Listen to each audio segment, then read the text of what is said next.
In 1784, a man who history claims died wrote words that could not die with him.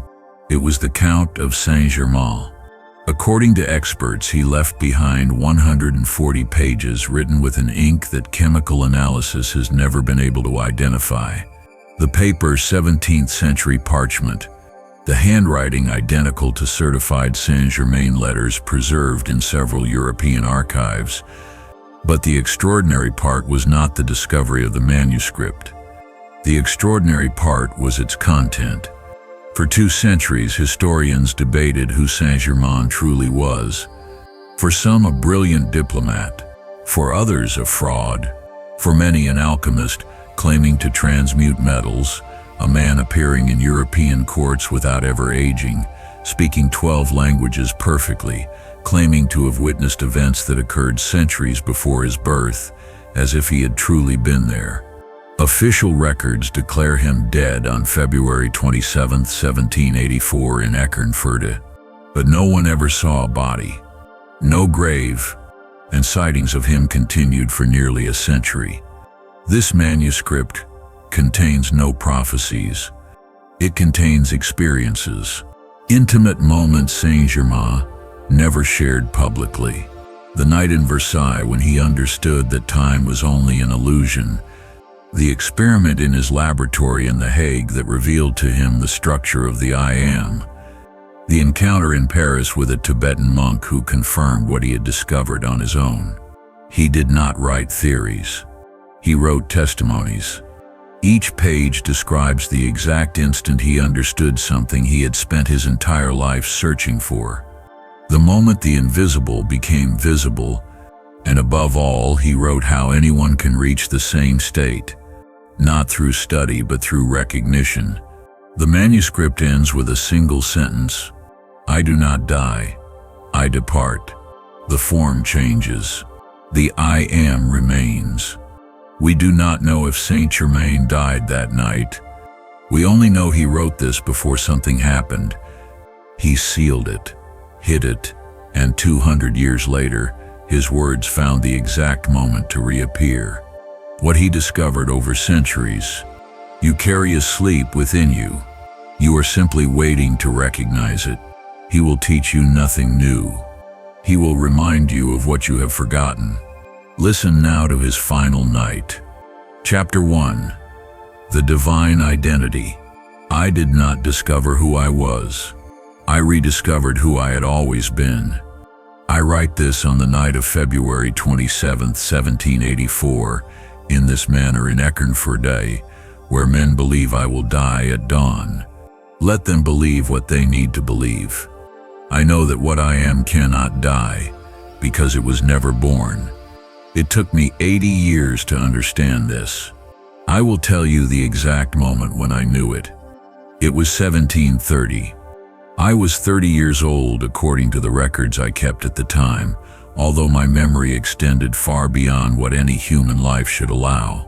I was in my laboratory in The Hague, surrounded by glass alembics and alchemical furnaces. I had not slept for 6 days, attempting to precipitate gold from its invisible form.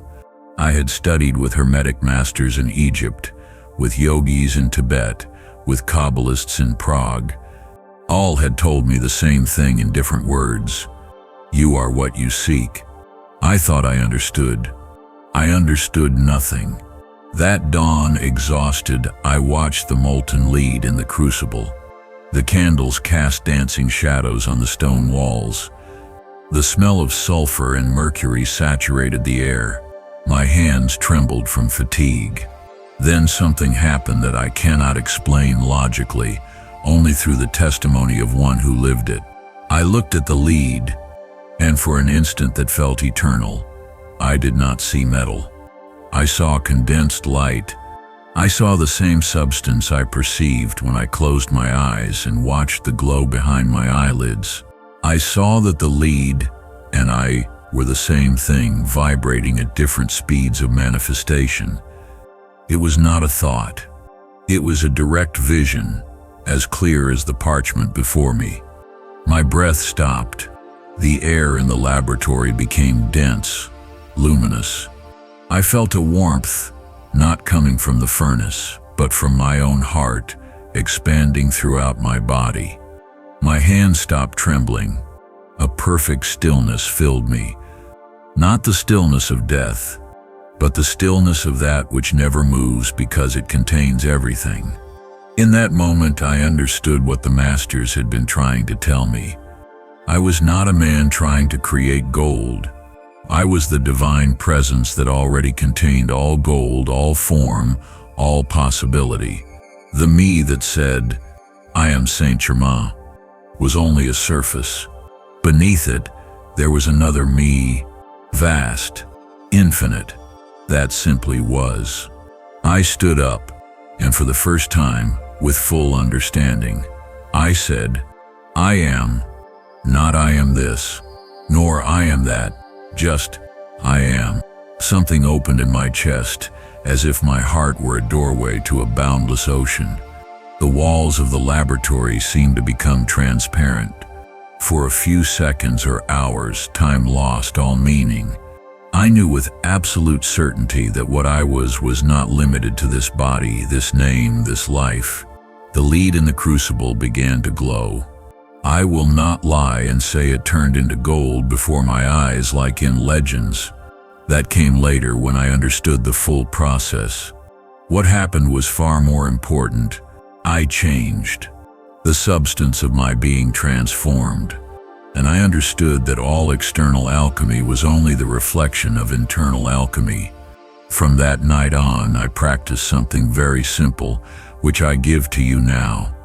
Each morning, before the world reminded me who I was supposed to be, the count, the diplomat, the musician, I sat in silence and whispered, "I am," and I remained aware of the sensation in my chest. That infinite space that opened when I spoke those words with intention. I did this for 54 years, every morning, without exception, and I tell you this, that practice transformed me more than all hermetic rituals, more than all initiations in secret temples, more than all the elixirs I ever prepared. Because I am is not an affirmation, it is a recognition. One does not become divine. One remembers one has always been divine. Chapter 2. The Night in Versailles.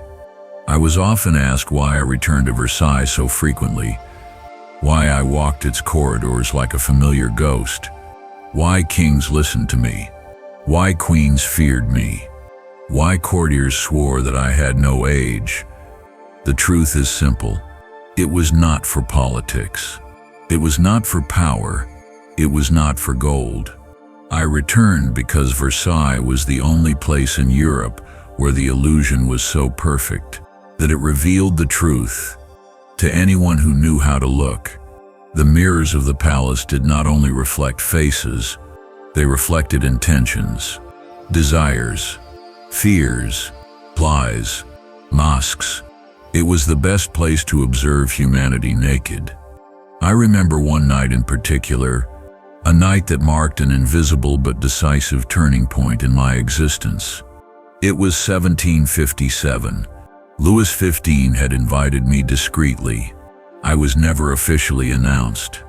I appeared and disappeared according to necessity, or rather according to the invisible currents that guided my steps. That night, a masked ball filled the Hall of Mirrors. Hundreds of candles transformed the air into liquid gold. The music resonated as if it came from another world. Laughter, whispers, games of seduction wove a dense, almost unreal atmosphere. I walked slowly, observing. Couples danced beneath enormous chandeliers, but most wore faces stiffened by worries their masks could not hide.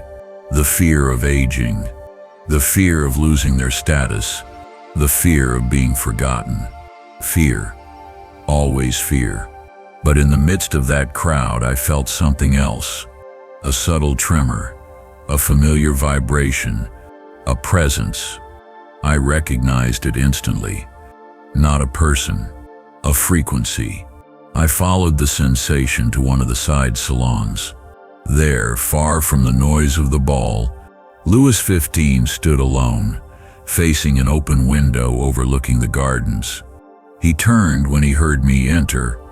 "You came," he said in a voice more fragile than usual. "You called me," I replied. He sighed and moved toward a table where an untouched carafe of wine rested. "I saw death tonight," he murmured. "Not in a dream, not in a fear. I saw it as one sees a man walking down a corridor." I remained silent. "Is it a bad omen?" he asked softly. I approached. The candlelight flickered on the walls. A draft passed through the room.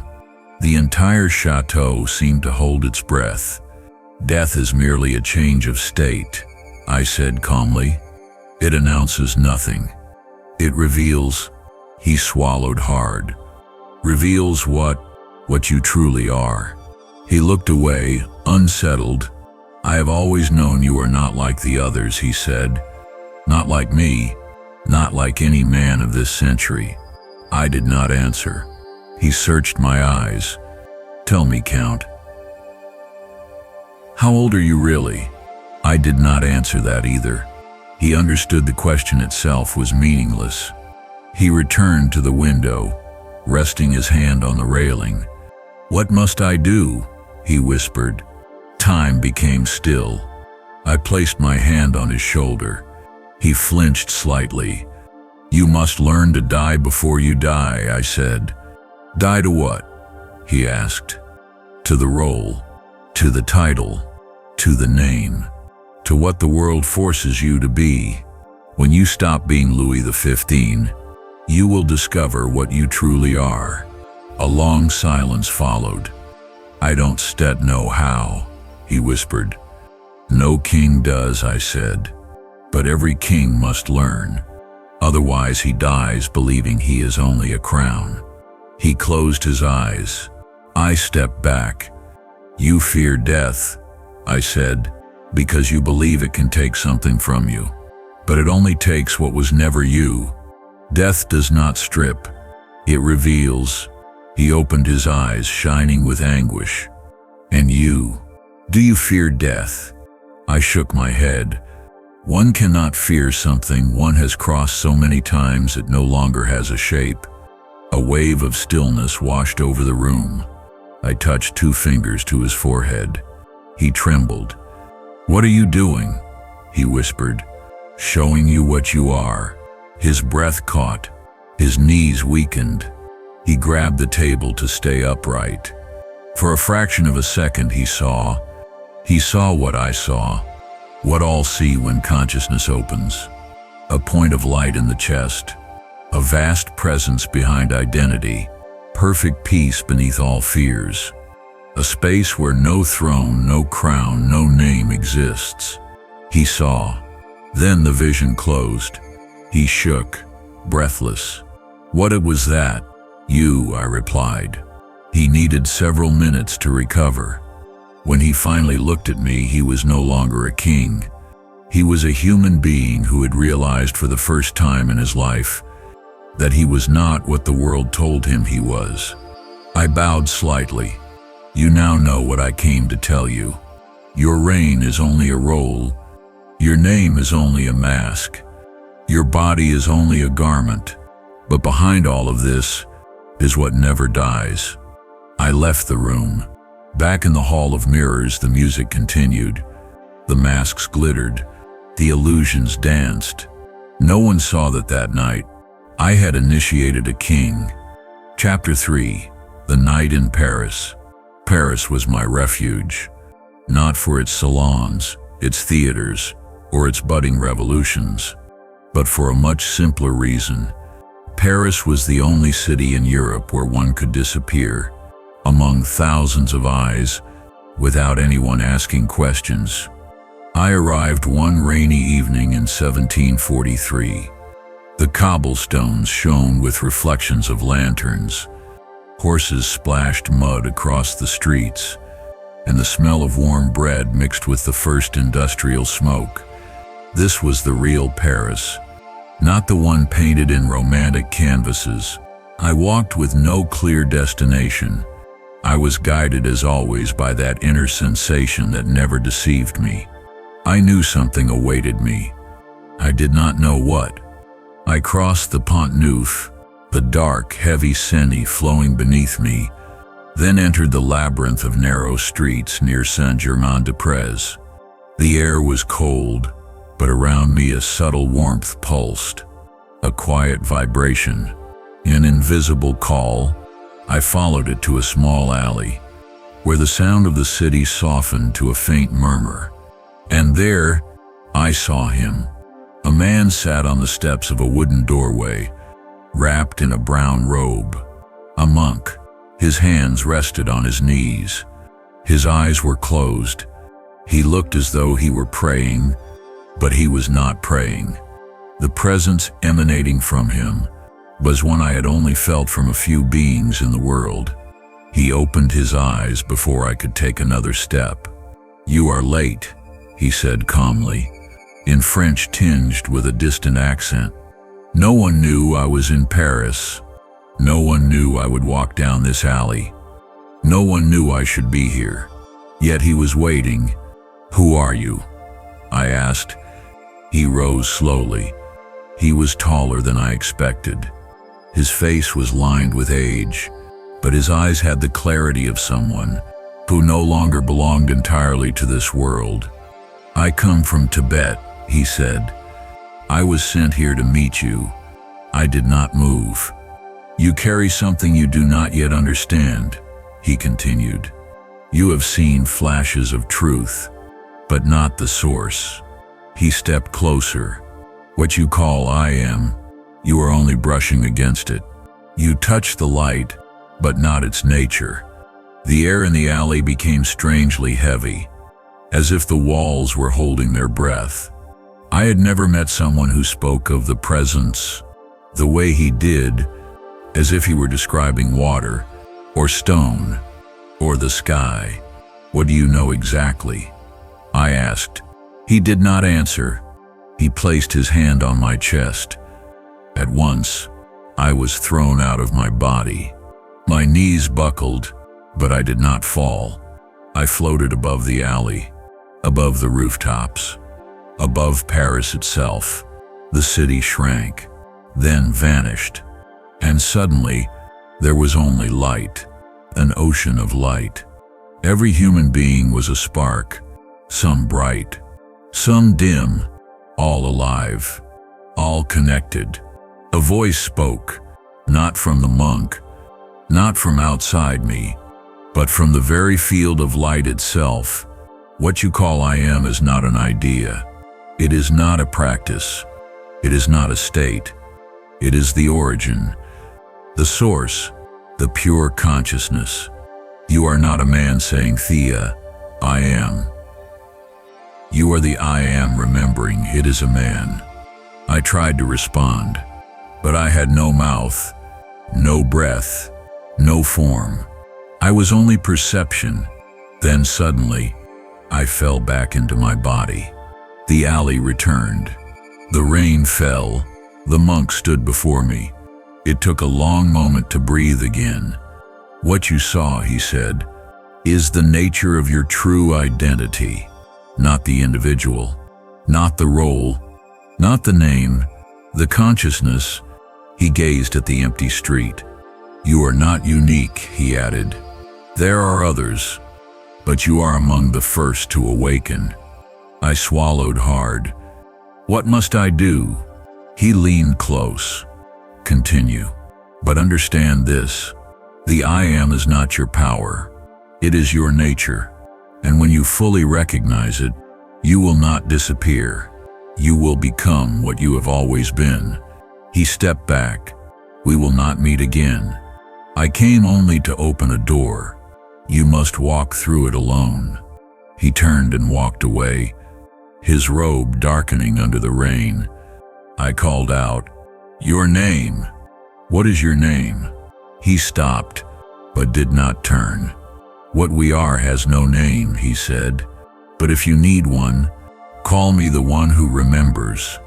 He vanished into the rain. I remained in the alley, trembling.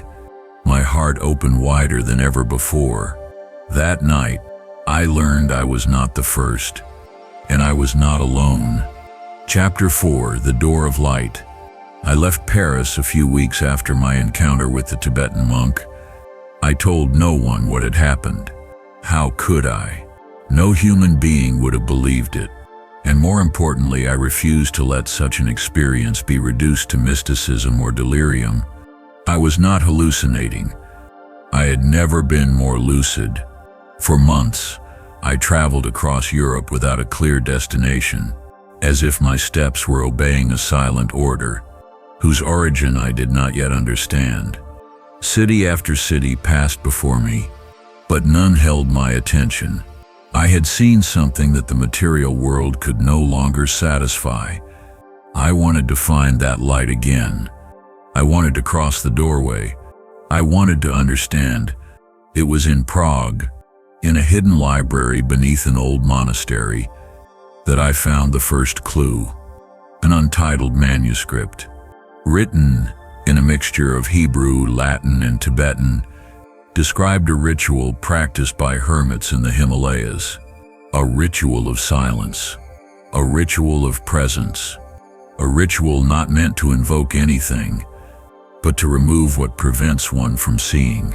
The text spoke of a door of light that one could cross only by stripping oneself of every mental identity. Exactly what I sought. I spent 3 days locked inside that library, copying the instructions line by line. The final sentence of the manuscript said, "He who enters does not leave as a man. He who returns is no longer a man." I knew what that meant, or at least I was beginning to understand. I left Prague before dawn, without saying goodbye to anyone. I headed east. I crossed Vienna, then Hungary, then the vast plains where the night seemed larger than the sky itself. I slept little. I ate little. I simply followed the familiar presence guiding me. One winter night, near a small village close to Cluj, I stopped. Snow covered everything like a white shroud.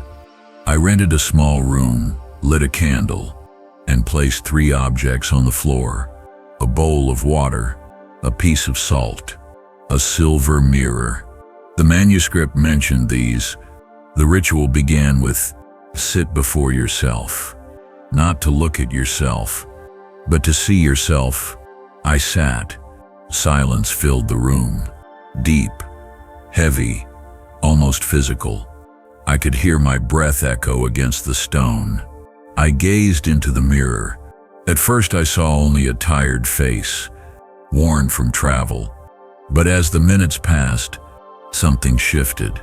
My reflection began to tremble, not like a distortion, but like a thin membrane, a boundary. Then slowly, my face seemed to slide, as if someone else were looking through me. I felt heat rising in my chest. My hands grew heavy. The bowl of water vibrated faintly. A phrase echoed, not in my ears, but somewhere deeper. "What you are is not in the mirror." My reflection vanished. In its place, light, soft, stable, living light. The mirror no longer reflected a form. It reflected a presence. I whispered, almost involuntarily, "I am." The room expanded. The walls drifted away. The ceiling dissolved. I felt no body, no weight, no breath. Nothing moved, yet everything vibrated. I was not seeing the light. I was the light. I was not perceiving consciousness. I was consciousness. I was not hearing silence. I was silence. In that state, I understood something fundamental. You do not cross the door of light. You realize the door never existed. You realize the light is not a destination. It is what you are. Once you stop believing the role, I do not know how long I remained that way. Seconds, hours, time had no meaning. Gradually, the room returned. The body returned. Breath returned. But something had vanished forever. I was no longer only the man called Saint Germain. I was the one looking through him. I finally understood what the monk had shown me, and I understood something else. This was only the beginning. Chapter 5. The Immortal Flame. After the night of the mirror, something irreversible awakened in me. I could still walk, speak, eat, and play the role the world expected. But beneath all of it, a fire had ignited.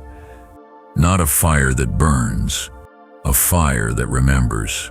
I began to perceive things most humans never notice.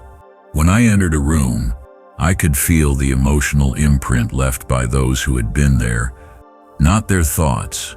The thoughts are chaotic and superficial, but the vibration of their presence. Every object carried a memory. Every wall carried an echo. Every person carried a flame, sometimes bright, often dim, but always alive. I sensed fear before it became words. I sensed deception before it became action. I sensed illness before it manifested in the body. I sensed intentions as clearly as others read text on a page. But the most striking change was this: I no longer aged. Not in the usual sense. Time passed. Seasons turned. Empires rose and collapsed. Kings died. Generations were born and buried, and my body obeyed different laws. People noticed. Some whispered I had discovered the philosopher's stone.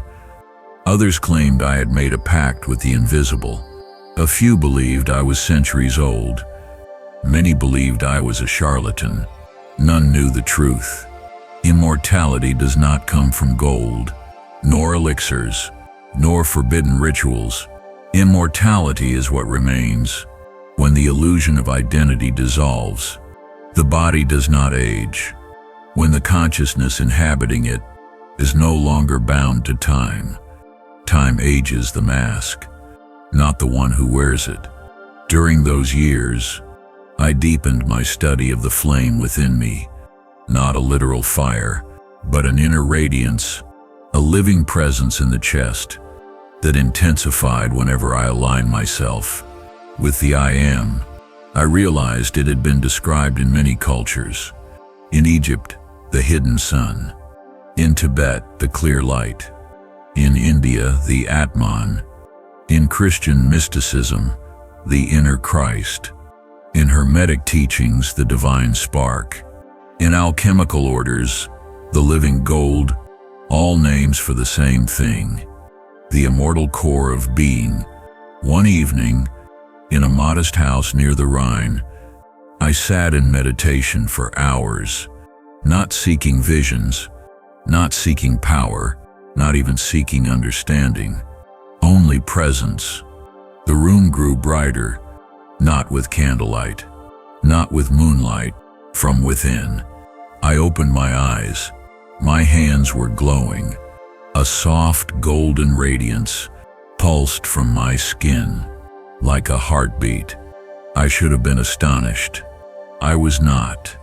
It felt like remembering something ancient, something forgotten. The flame was not inside me. I was inside the flame. A voice rose from within. My voice, but older, deeper, vast. Do not fear the light you are. Fear the world that taught you to hide it. The glow faded slowly, but the certainty remained. I was no longer a seeker. I was one who had awakened. An awakening carried with it a responsibility, because once one sees, one cannot pretend to be blind again. The world was changing. Revolution stirred beneath the surface. Empires trembled. People clung to illusions. Others searched desperately for answers. The flame was not given to me for myself. It was a torch, one meant to be passed. But the time had not yet come, and neither had I. Chapter 6. The Court of Shadows. By 1760, my name wandered through Europe like a rumor with its own legs. Some spoke it with admiration, others with fear, most with confusion. I appeared in courts without introduction. I vanished without farewell. I predicted events before they happened. I healed ailments physicians called terminal. I spoke languages I had never learned. I played the violin as if possessed by something ancient. And above all, I did not age. Whispers multiplied. He has not changed in 30 years. He was seen in Venice 50 years ago, identical. He walks like someone who remembers centuries. He must be a spy. He must be a demon. He must be immortal. None of these were true. None were false. The truth was simpler and far more complex. I was not immortal. I was unconfined. During those years, I became both guest and irritation in the greatest courts of Europe. But among all the salons, palaces, and royal chambers, there was one place unlike any other, a court with no throne, no king, no kingdom, a court of minds, a court of shadows. They called themselves les veilleurs, the watchers, a private circle of men, bankers, generals, nobles, scholars, each convinced he was shaping the destiny of Europe. From behind the curtains, their arrogance filled the room like a stench. They invited me. They believed I would join them. They had no idea who I was. The first meeting I attended took place beneath a mansion in Strasbourg, a circular room of stone, a single heavy table, 12 men seated around it, no women. Ambition rarely invites the feminine. The leader was a tall man, with silver hair and eyes like polished steel. He stood when I entered. "Count de Saint-Germain," he said, with a grave smile. "We are honored by your presence." I did not bow. He gestured toward an empty chair. "Please, sit. We have matters of great importance to discuss." I remained standing. "What is it you want?" I asked. The men exchanged glances, some nervous, some hostile. The leader clasped his hands. "We want Europe to awaken," he said, "to rise, to reorder itself. We believe you possess knowledge, knowledge no man should possess, knowledge that could reshape the world." "And if I refuse?" I asked. The leader smiled without warmth. "Then you will not leave this room." A faint tremor crossed the candle flames. The atmosphere thickened. I stepped forward. "You threaten me," I said calmly. "It is not a threat," he replied. "It is necessity." "You confuse necessity with delusion," I said. His eyes hardened. "You consider yourself above us?" "Yes." The word fell like a stone into the silence. Several men stood, outraged. Hands trembled near hidden weapons. Before any could move, I touched the leader Sip's chest with 2 fingers. Light burst, but not outward. Inward, he gasped. His eyes widened as if seeing himself for the very first time. Not me, himself. The mask fell, the lies fell, the persona fell. He collapsed into his chair, shaking violently. The others panicked. "What have you done? Is he dying? Help him." I raised a hand. "He is not dying," I said. "He is remembering." Minutes passed. The trembling stopped. Tears streamed down his face. He looked at me not as an enemy, but as someone who had been blind his entire life, and suddenly could see. "What was that?" he whispered. "Truth," I replied. No one moved to stop me. When I turned toward the exit, I spoke one last time before leaving. "You want to shape nations. You want to control destiny. But destiny yields only to those who have seen themselves. You are children playing with fire. Awaken first, then lead. I left them in silence. Years later, the circle collapsed under its own arrogance. Some were arrested. Some vanished. Some died under mysterious circumstances. The leader, the man who threatened my life, became a monk. Chapter 7. The Woman in the Red Cloak. I met her in Vienna in the winter of 1765. Snow fell in slow, heavy spirals, as if time itself had grown tired and wished to descend to the earth. Vienna was asleep beneath a white stillness. The salons were lively, the orchestras relentless, the nobility restless, but in the streets, silence ruled like an invisible king. I had chosen a modest inn near the cathedral, far from the circles where people expected me to appear. I was not avoiding society. I had simply felt, for several days, a shift in the unseen currents that guided my life. A presence was approaching. I sensed it long before it arrived. She entered the inn at dusk, a woman draped in a deep red cloak, snow melting on the fabric. As she stepped into the small dining room, where I sat reading a Rosicrucian manuscript, the moment she crossed the threshold, the atmosphere changed. Not metaphorically, the air itself shifted, like a room inhaling after centuries of holding its breath. She sat at a table across from me. Her hood hid most of her face. She ordered nothing. She spoke to no one. She made no sound. And yet, she filled the room more completely than anyone I had met in multiple lifetimes.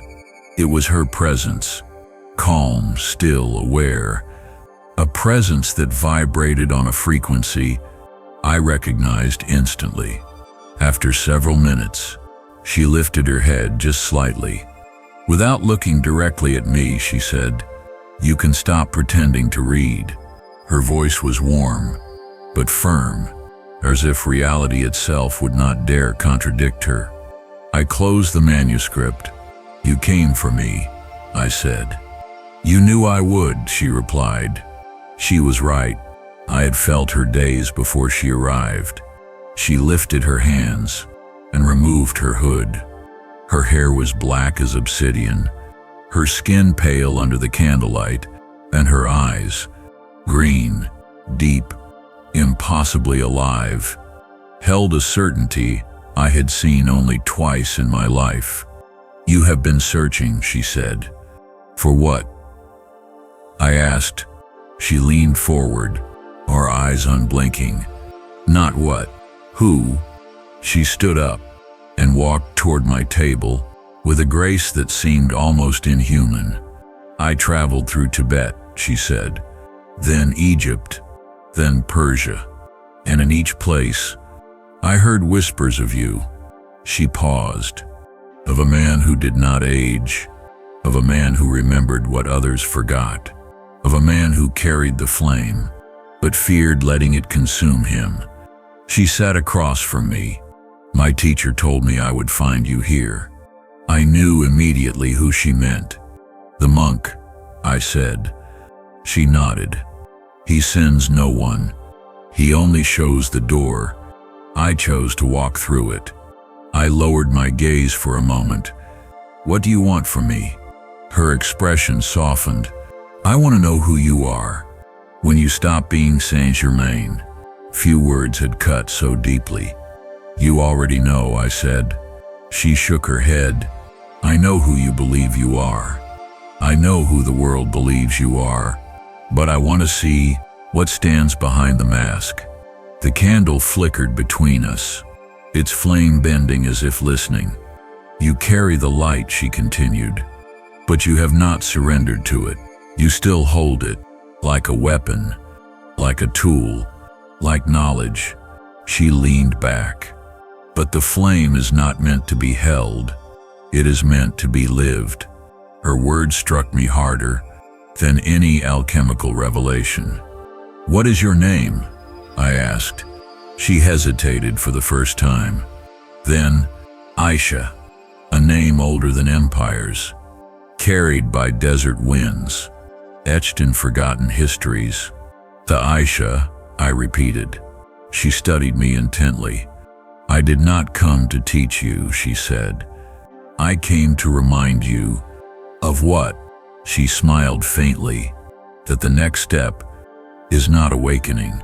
You have already awakened." Her voice lowered to a whisper. "The next step is surrender." I felt the room grow colder. "Surrender to what?" I asked. "To the truth," she said. "That you are not the one living. You are the one being lived."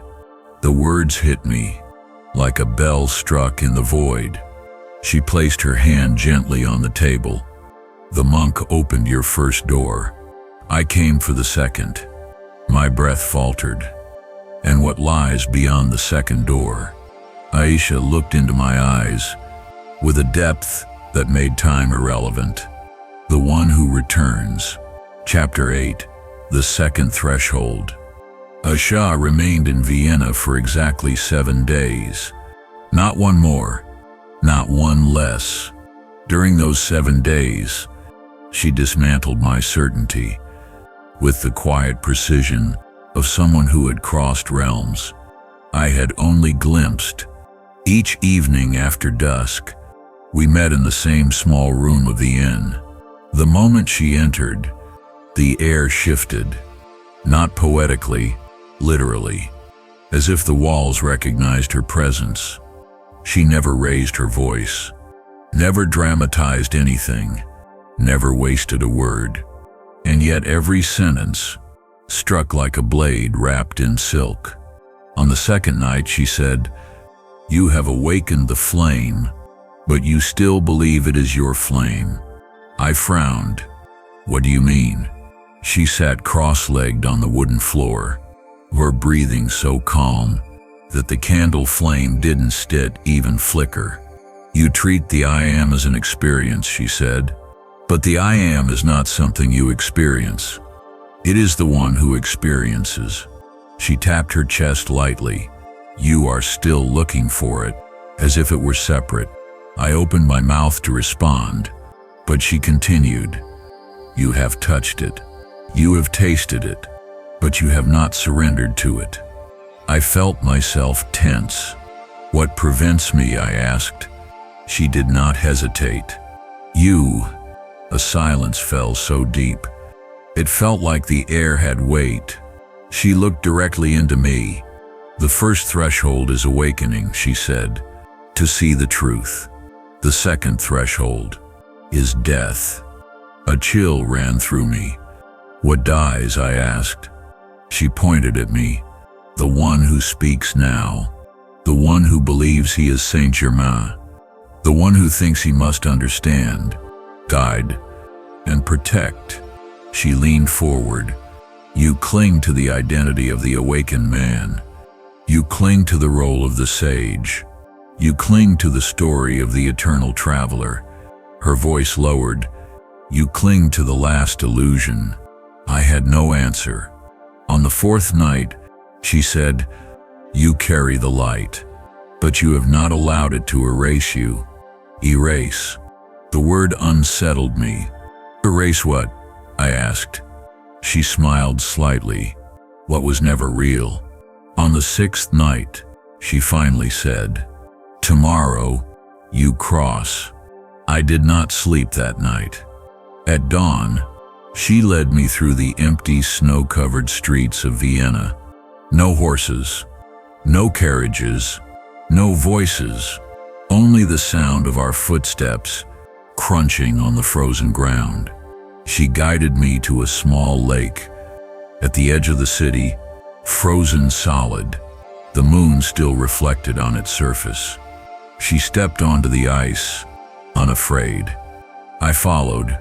When we reached the center, she stopped and turned to face me. "This," she said, "is where the second threshold begins." The cold bit at my skin, But her voice cut deeper. You cannot cross through knowledge, nor power, nor discipline, nor meditation. She stepped closer. You cross through surrender. I felt my breath shorten. What must I surrender? I asked. She touched my chest with 2 fingers. The seeker. Her eyes never blinked. The one who searches, the one who desires, the one who tries to awaken, the one who fears disappearing. She withdrew her hand. That is the last barrier. Snow drifted across the ice like white smoke. The world seemed suspended. I have let go, I insisted. Aisha shook her head. You have let go of everything, except the one who lets go. I felt something inside me tighten, a knot I had never noticed. She stepped so close. I could feel the warmth of her breath. You think surrender means losing something, she whispered. But surrender only removes what was never you. The cold wind rose, sweeping her cloak like a red flame. And what happens if I let go completely? I asked. She did not answer immediately. Then, softly, you will disappear. My heart pounded. And if I don't thest, then you will spend eternity as a man who stood before the infinite and turned away. Her words hit with the weight of an ancient truth. I closed my eyes. The ice creaked faintly beneath us. The air grew sharp. Within me, something trembled, not from fear, but from recognition. She placed her hand on my cheek, the gentle, warm, anchoring. You are not crossing into something, she said. You are crossing out of something. The world around me faded into a silent, breathless stillness.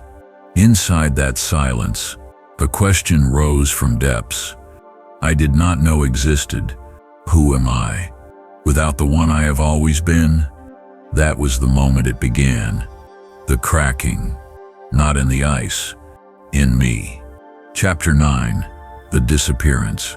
The moment the crack began inside me, Aisha stepped back, not out of fear, but out of reverence. She knew what was happening. I did not. The cold wind swept across the lake, lifting a veil of snow that swirled around us, like white embers in slow motion.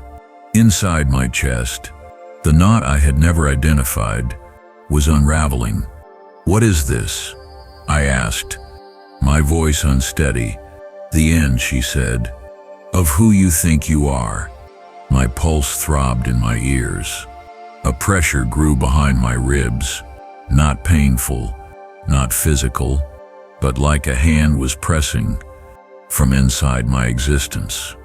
Let it happen, she whispered, but my instinct tightened. My mind clenched. The identity of centuries clung desperately. I don't know how. You do, she said, because it is not something you do. It is something you stop doing.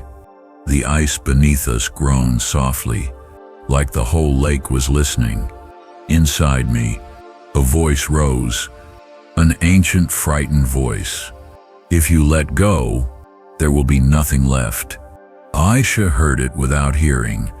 That voice, she said, has ruled you for lifetimes. Her eyes pierced through me. It is not your voice. It is the last mask. The pressure intensified. My vision blurred at the edges. The world seemed to stretch, as if reality were thinning.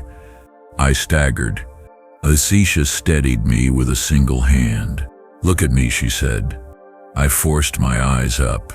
She spoke calmly, as if guiding a dying man. You have crossed illusions, dimensions, centuries.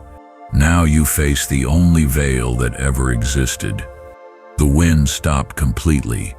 The world froze. What veil? I whispered. She touched her forehead to mine. The veil named Thais. Everything inside me recoiled. Everything inside me knew. The seeker, the sage, the immortal, the witness, the traveler, the awakened one. Every identity I had ever worn, even the spiritual ones, rose like ghosts, shrieking for survival. My breath hitched. My heartbeat thundered. "I can stet," I muttered. "You can," she said, "because you already have." This is only the echo. The ground seemed to fall away. My hands shook, not from cold, from dissolution. Aisha Sip's voice softened. "You are not dying. You are remembering." Something cracked inside me again. Louder, deeper, irreversible. Suddenly, the flood of light erupted behind my closed eyelids. I gasped. The light wasn't set around me. It wasn't set above me. It wasn't set descending. It was me. Not a metaphor, not a feeling. A fact. A recognition. Aisha stepped back, her eyes reflecting that same light. "Good," she whispered. "Now let the last illusion fall." My knees buckled. The world dissolved into white, not bright. Infinite. Boundaryless. A horizon made of nothing and everything. My thoughts collapsed into silence. My identity peeled away, like ash blown from a flame. The body was still upright on the ice, but I was no longer confined within it. I felt myself expand, not outward, but inward, into a depth without end, into a stillness that was not absent, but fully alive, into a presence that was not mine, but was all that existed. A soft voice echoed distantly, "Do you see?" And from a place beyond language, beyond thought, beyond the concept of me, the answer rose, "Yes, I am. I am not this body. I am not this story. I am not this name. I am not the seeker. I am not the one who awakens. I am. Only I am." The light surged again, and something crossed, without movement, without direction, without effort.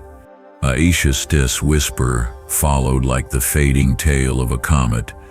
"You have disappeared." For a moment that felt like eternity, there truly was no Saint Germain. No past, no future, no life, no death, only the I am. Then slowly, so slowly, a form appeared again, a body, a breath, a heartbeat. But they were no longer mine. They were tools, costumes, echoes. Aisha stepped closer, her expression serene, knowing, "You have crossed," she said. I opened my eyes. They were not the eyes I had closed. Chapter 10. The Three Secrets. There are three secrets that were never taught to me in any temple, monastery, or school of alchemy. Three secrets I understood on my own, not through learning but through recognition. They were not transmitted to me. They revealed themselves when my consciousness was ready. These three secrets are the foundation of everything I later accomplished.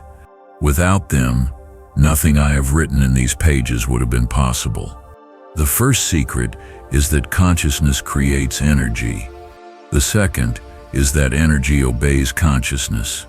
The third is that matter obeys energy. These three laws form an unbreakable chain. Most men try to transform matter by acting upon matter. They fail. Others try to transform energy using the force of the human will. They fail as well.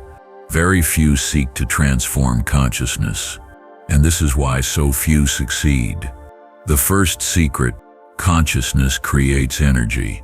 Many believe that energy precedes consciousness, that the universe began with an explosion, a vibration, a movement. They are mistaken.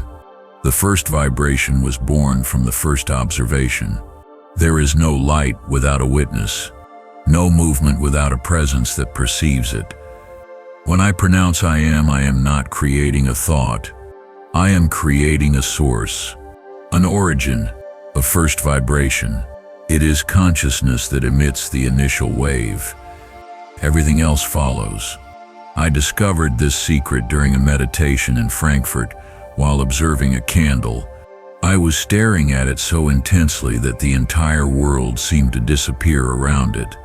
Then I saw something my human eyes had never perceived. The flame was not a flame.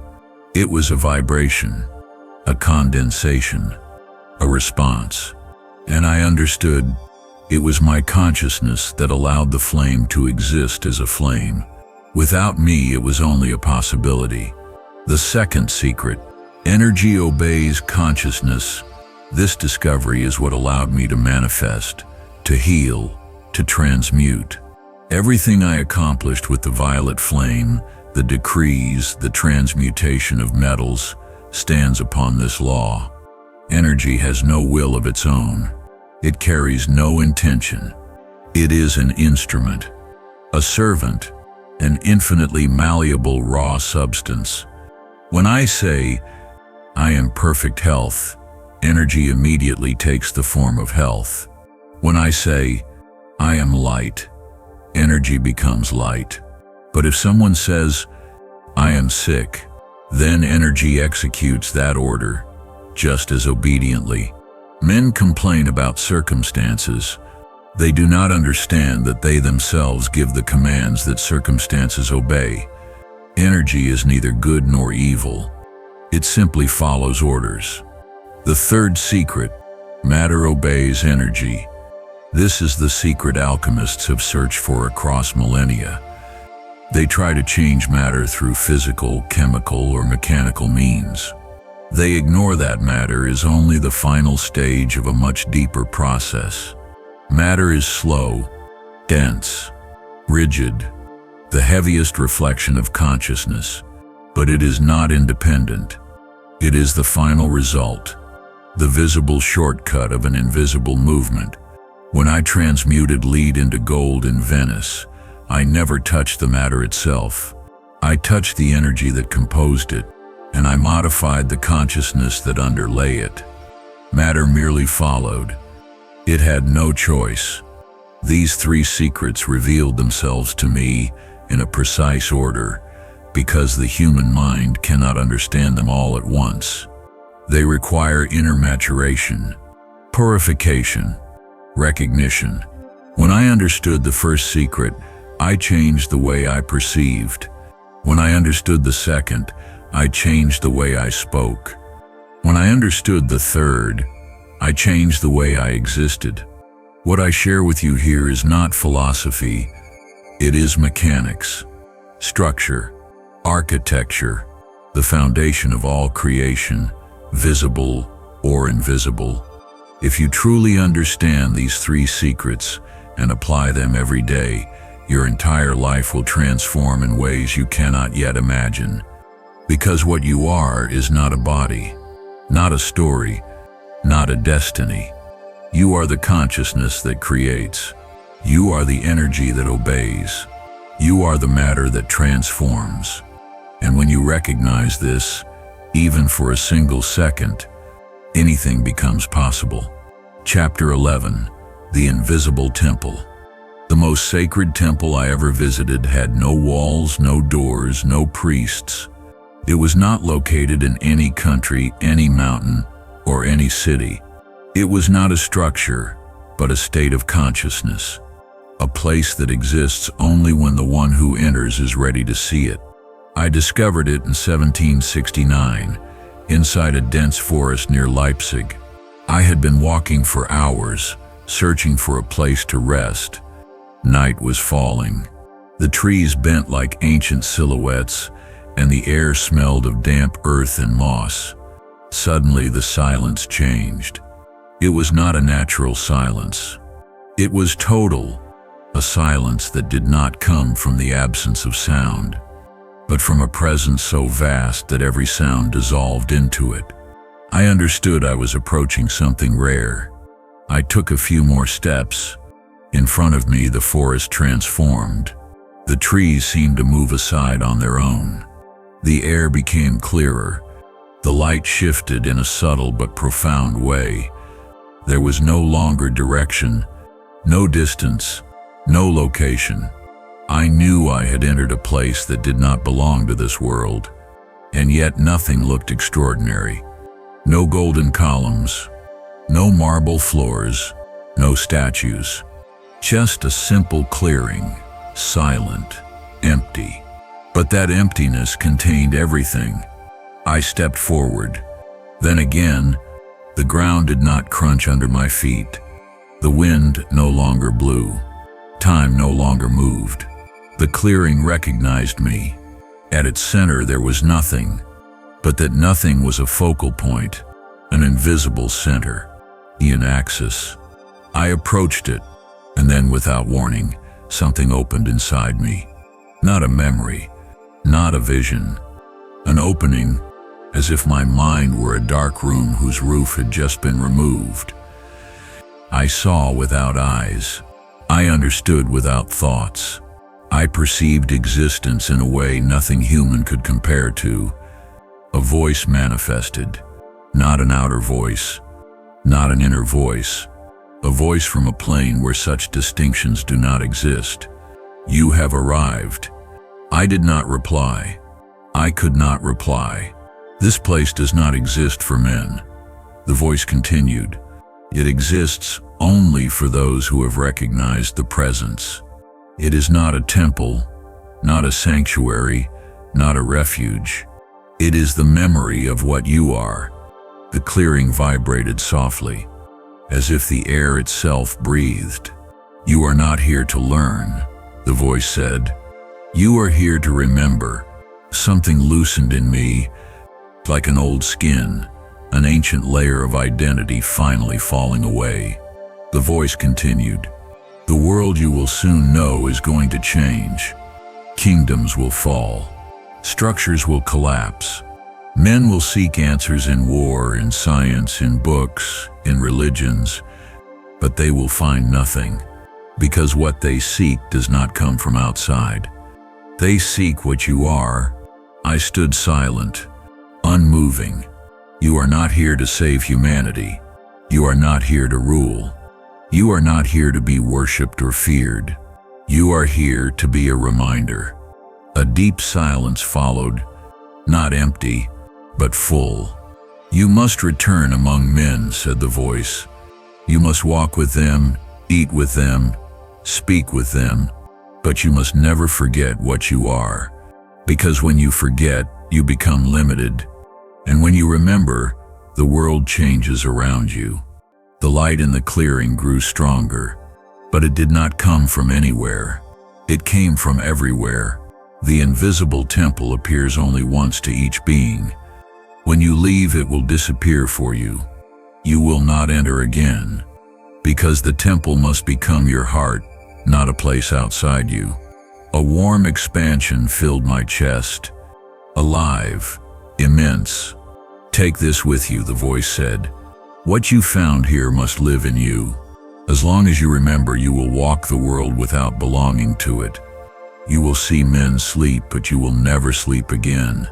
You will see men die, but you will never die. Because the presence does not die. It only changes form. The clearing began to dissolve. The trees returned. The sound of the wind returned. The night settled again over the forest. The temple had vanished, but it had not gone anywhere. It had become me. Chapter 12, The Final Night. I feel that this life is approaching its apparent end. Men believe I will die tonight. They do not understand that one cannot die when one has ceased to be born. I am sitting at my desk, a candle burning slowly beside me, its light dancing across these final pages. I write not to leave a legacy, for no legacy is necessary, but to close a cycle. Tonight I leave this world, but I do not depart as they imagine. My body is tired. My voice is weak. The physicians whisper in the hallways. They speak of fever, exhaustion, decline, They have no idea that this body is only a garment I have worn long enough. I have remembered, I have recognized, I have understood. And when recognition is total, form no longer has any reason to remain. The centuries have taught me much. I have seen kings rise and fall. I have seen revolutions reshape empires. I have seen fear rule the masses, and love save them in silence. I have watched men search for God in temples, while He waited within them, silent, patient, eternal. Tonight I feel a peace I have never felt before, a peace so vast it could swallow the entire world effortlessly. I close my eyes for a moment. I feel the presence. It is not around me, not above me, not within me. It is me. I am. Everything is here. My breath becomes light. Silence deepens. Consciousness expands beyond this body, beyond this room, beyond this time. I am not afraid. Fear belongs to those who believe they are a body. I know what I am.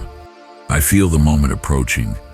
The illusory separation dissolves, like a drop of water in the ocean.